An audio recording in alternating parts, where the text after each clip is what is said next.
अब देखिए, हरियाणा में अलग अलग विभागों के कर्मचारी संगठन अपनी मांग को लेकर धरने पर बैठे हैं।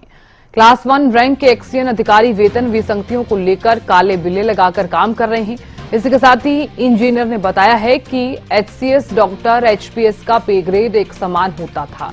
हालांकि अब इंजीनियर को छोड़कर सबके वेतन विसंगतियों को दूर कर दिया गया है।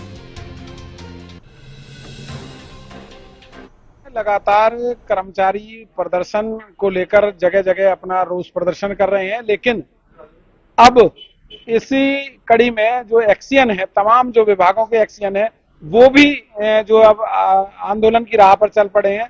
और आप देख सकते हैं कि यहाँ पर काले बिल्ले लगाकर तमाम जो एक्सीएन है अन्य विभागों के, अलग अलग विभागों के, वो यहाँ पर अब रोष प्रदर्शन कर रहे हैं। और आखिर क्यों ऐसी नौबत आई कि काली पट्टी बांधनी पड़ी एक्सीएन जो वन क्लास अधिकारी हैं उनको भी। सर, क्या नाम है आपका? मेरा नाम प्रदीप सिंधु है। आखिर क्यों नौबत आई है जो काली पट्टी बांधी है? देखिए, जो वेतन विसंगति का इशू है वो हमने 2010 से उठाया हुआ है, लेकिन 14 साल बीतने के बाद भी उस पर अभी तक कोई समाधान नहीं हुआ है। हमारी 3-4 विंग्स थी जिनका वेतन एक समान था। जो एंट्री लेवल था इंजीनियर्स का, डॉक्टर का, एचसीएस का और एचपीएस का, उनका एंट्री लेवल पे सेम था। लेकिन धीरे धीरे इंजीनियर्स को छोड़ के बाकी तीनों डिपार्टमेंट्स में उनको पे बैंड 3 में कर दिया गया, हमें उसी पे बैंड 2 में रखा गया। तो उसी को ठीक करने के लिए हम 2010 से लगे हुए हैं। अब फेडरेशन ने डिसाइड किया है भाई 14 साल हो गए उसके बाद भी नहीं है, तो विरोध प्रदर्शन, या अब तक सिर्फ डिमांड जा रही थी, लेकिन अब विरोध प्रदर्शन के बारे में विरोध प्रदर्शन करेंगे। और आगे भी अगर पेन ड्राइव स्ट्राइक की जरूरत पड़ेगी तो पेन ड्राइव स्ट्राइक पे भी जाएंगे। पेन ड्राइव स्ट्राइक भी करेंगे। सर, किस तरीके से देखते हैं? आपने भी काली पट्टी बांधी है, कौन कौन से विभाग के अधिकारी हैं, किस लेवल के अधिकारी? सारे इंजीनियर विभाग के हैं, पब्लिक हेल्थ, इरिगेशन, एमसीएफ, एफएमडीए और भी जो नहीं याद आ रहे हैं वो सब हैं इसमें इंजीनियर जो आखिर क्यों नौबत आ रही है ऐसी? पर जब इम्पार्शलिटी रहेगी तो फिर वो बात क्या नाकाफी है आपकी जो सैलरी? नहीं, सैलरी नहीं, मतलब जब उनके बराबर करें तो हमें भी उसी लेवल पे रखा जाए सबको। यूनिफॉर्मिटी रहनी चाहिए, ऐसे नहीं है कि एक को रख दिया एक को बढ़ा दिया, तो बस यही है कि बराबर रहे।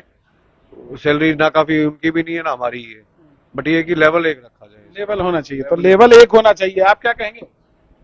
फेडरेशन जो कहेगी उसके हिसाब से चलेंगे जी। फिलहाल तो काला पट्टा बांधने की बात हुई थी, और आगे जो भी गाइडलाइन आएंगे उसके हिसाब से चलेंगे। तो आगे अगर मान लो पेन जो डाउन हड़ताल की आप बात कर रहे हैं, उससे कितना फर्क पड़ेगा? काम बंद हो जाएंगे? नहीं, अगर नौबत आएगी तो फिर यहाँ तक भी हम जा सकते हैं, और बाकी फेडरेशन जो डिसाइड करेगी वैसे ही आगे। जाने के बाद तो विकास कार्य भी बंद हो जाएंगे। फर्क तो पड़ेगा, बिल्कुल फर्क पड़ना चाहिए, हर चीज में फर्क पड़ेगा। तो ऐसी नौबत ना आए, तो इसको लेकर आगे भी कहीं बात की गई है? सर, आगे चीफ मिनिस्टर लेवल तक भी बात गई है, और फेडरेशन ने प्रेजेंटेशन भी दिया है सबको कि यूनिफॉर्मिटी रहे सब। उम्मीद है इस रोष प्रदर्शन से आपका कोई हल निकलेगा? हम उम्मीद तो कर रहे हैं कि हल निकलेगा। हल निकलेगा। आप देख सकते हैं कि तमाम जो इंजीनियर्स हैं वो भी अब इस दौड़ में शामिल हो गए हैं कि उनको भी अब प्रदर्शन करना पड़ रहा है। और साफ तौर पर देख सकते हैं कि काले बिल्ले उन्होंने लगाए हुए हैं। यदि अगर हड़ताल और ज्यादा आगे बढ़ी और कहीं ना कहीं पेन डाउन पर ये हड़ताल आई, तो लोगों के जो विकास कार्यों के काम है उन पर भी असर पड़ सकता है। फरीदाबाद से हरियाणा न्यूज के लिए